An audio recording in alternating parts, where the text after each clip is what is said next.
वंदे पुरुषोत्तम। समय 8:45। श्री श्री ठाकुर जी यति आश्रम से उठकर बड़ाल बंगला के बरामदा में आकर बैठे हैं। विहार के एडवोकेट जनरल श्री बलदेव सहाय जी श्री श्री ठाकुर दर्शन के लिए आए हैं। हाउजर मैंदा उनको अपने साथ ले आए हैं। सामने एक कुर्सी पर वे बैठे। कुशल विनिमय के बाद आलोचना चली। बलदेव बाबू बोले, क्राइम अपराध और सिन पाप में क्या पार्थक्य है? श्री श्री ठाकुर जी बोले, पाप माने हुआ वही जो हमें बचने बढ़ने से पतित करता है, बल्कि एक्सट्रीम पॉइंट चरम अवस्था में क्राइम अपराध अच्छा है, किंतु सिन पाप अच्छा नहीं है। बलदेव बाबू बोले, सिन पाप करने से अकेले मैं ही क्षतिग्रस्त होऊंगा, किंतु अपराध करने पर तो समस्त समाज को नष्ट करना होगा। श्री श्री ठाकुर जी बोले, मैं जो केवल अपने लिए दायी हूँ वह नहीं है, अपने परिपार्श्विक के लिए भी मैं दायी हूँ। अवश्य ही यदि ऐसा कोई अनुशासन रहे जो धर्म का विरोधी हो, किंतु वह राष्ट्र का आदेश हो, उस क्षेत्र में उसको अतिक्रम करना अच्छा है, किंतु अस्तवृद्धि के पथ को अतिक्रम करना ठीक नहीं है। उस पथ से विच्युत होना भगवान को अस्वीकार करना होता है। बलदेव बाबू बोले, चोर को दंड देने के संबंध में आपका क्या मत है? श्री श्री ठाकुर जी बोले, मैं उसको दंड दूंगा, किंतु उसको संशोधन करने के लिए। लेकिन यदि किसी को झूठ मूठ दंड दूं तो सब नष्ट हो जाएगा। फिर कोई किसी को क्रोधवश मार मार कर मृत्यु तुल्य कर दिया है, वह भी एक तरह का है।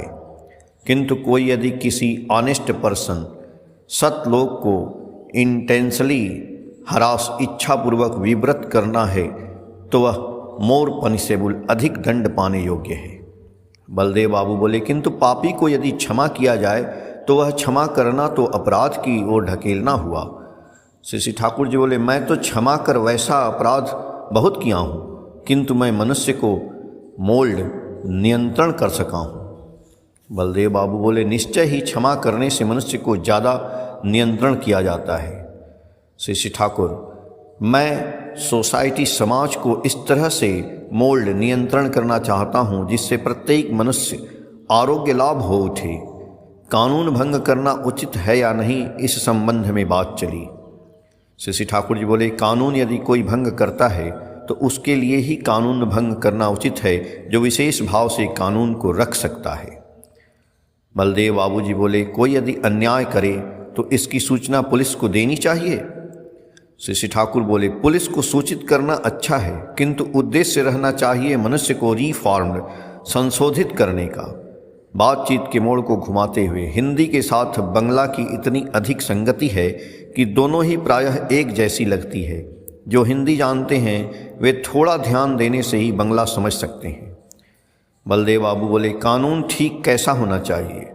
श्री श्री ठाकुर जी बोले, कानून ऐसा होना चाहिए जो एग्जिस्टेंस सत्ता को हैम्पर्ड व्याहत नहीं करे। ईश्वर के एकत्व को लेकर बात चली। श्री श्री ठाकुर बोले, गॉड इज यूनिक, ईश्वर अद्वितीय हैं, इसलिए प्रत्येक मनुष्य ही यूनिक अद्वितीय हैं।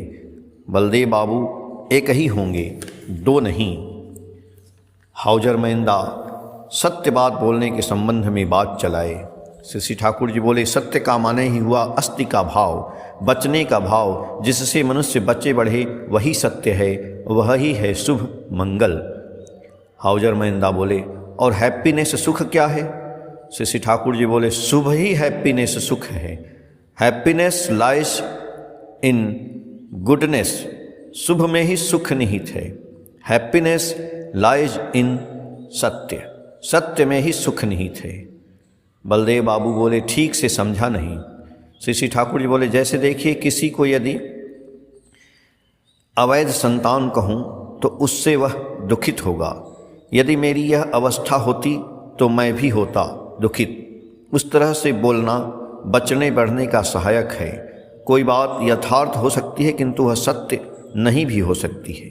सत्य का कैरेक्टर चरित्र होता है सत्य, चिंत, आनंद। इन तीनों का जब एक कंबाइंड सम्मिलित स्वरूप होता है तभी सत्य का आविर्भाव होता है। सत्यम शिवम सुंदरम, सुंदरम आदरणीयम, जो एग्जिस्टेंस के फार में है, सत्ता के पक्ष में है, वही सत्य है। बलदेव बाबू बोले हाउजर महिंदा को, श्री ठाकुर क्या अपने जीवन की किसी अनुभूति की बात कहेंगे? सुनने की इच्छा करती है। श्री ठाकुर बोले मेरी इच्छा करती है कि बलदेव बाबू के जीवन की कथा सुनूं। वे कितने लोगों को बचाने की चेष्टा किए हैं। बलदेव बाबू बोले मैं तो कुछ भी नहीं जानता हूँ, किंतु ठाकुर की बात तो कितने लोग सुने हैं, मेरी भी सुनने की इच्छा करती है। श्री ठाकुर जी बोले मैं जब ही देखने जाता हूँ कि मैं क्या जानता हूँ, तभी देखता हूँ कि मैं कुछ भी नहीं जानता हूँ। बलदेव बाबू बोले फिर भी जो जानते हैं वह बोलने से सुनता।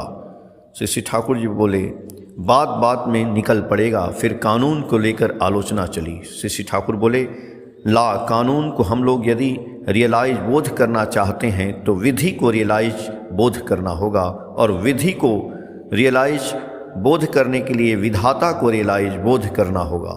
विधाता विशेष भाव से जो धर कर रखे हैं। ला कानून माने मैं समझता हूँ जैसा करने से जिसके भीतर से जो होता है।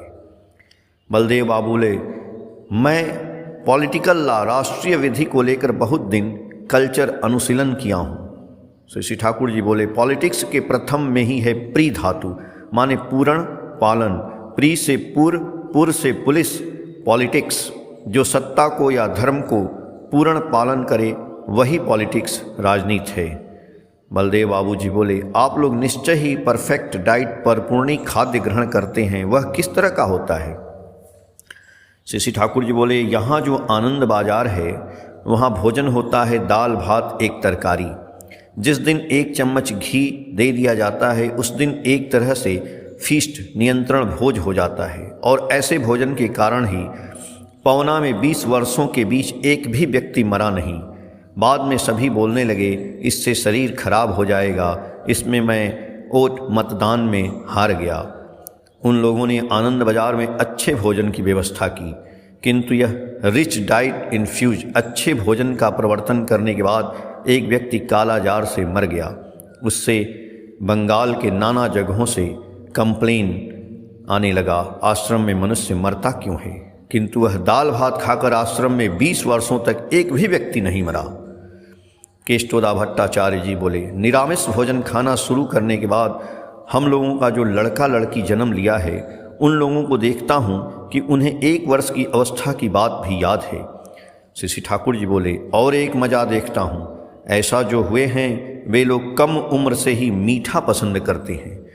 कुछ क्षण बाद आत्म भोला भाव से बोले हम लोगों का कस्टम प्रथा था मनुष्य को अपने जीवन के प्रथम में ही आचार्य के निकट उपनीत होना, उसकी खूब ही ज़रूरत है। अवश्य ही वह अभी जैसा है वैसा पहले नहीं था। हाउजर महिंदा बोले चूड़ाकरण का सिग्निफिकेंस तात्पर्य क्या है? श्री ठाकुर जी बोले श्रद्धावान लभते ज्ञानम, श्रद्धा नहीं रहने से ज्ञानार्जन नहीं किया जा सकता है। चूड़ाकरण में गुरुजन लोग शिशु को आचार्य के पास जाने के लिए प्रस्तुत कर देते थे।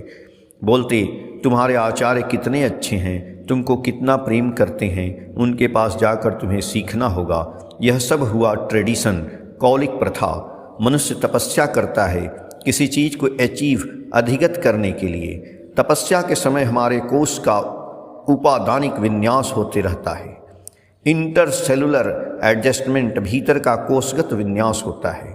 थ्रू लव टू द आचार्य, आचार्य के प्रति प्रेम के माध्यम से।